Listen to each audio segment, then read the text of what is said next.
প্রকৃত বন্ধু নির্বাচন।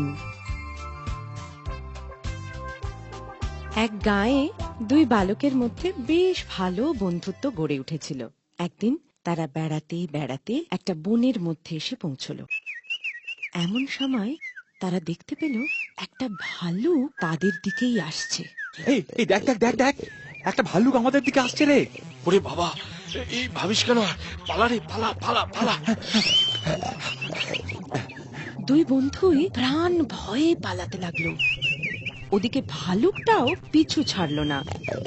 বিপদ সঙ্গীন বুঝে এক বন্ধু একটা গাছে উঠে পড়ল। আর আমি ভাল্লুক ছুঁতে পারবে না। আরে আরে বন্ধু, তুমি আমাকে ছেড়ে একাই গাছে উঠে পড়লে। আমি তো গাছে উঠতে পারি না, অন্তত আমাকে একটু টেনে গাছে উঠতে সাহায্য তো করো। হ্যাঁ, তোমায় টানতে গিয়ে যদি আমি পড়ে যাই? না না না, আর সময় নষ্ট করা চলবে না।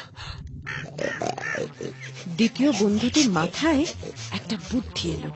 তার একটা কথা মনে পড়ে গেল, ভালুকেরা মরা মানুষ বা প্রাণী ছোঁয় না। সে তখনই তার উপস্থিত বুদ্ধির বলে মরা মানুষের ভান করে মাটিতে শুয়ে পড়ল।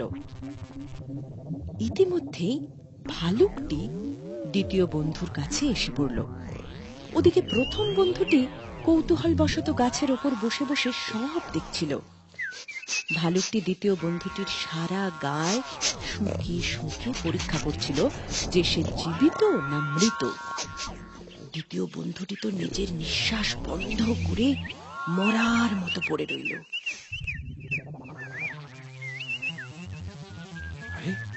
আরে ভালুকটা ওর কানের কাছে মুখ নিয়ে কি করছে?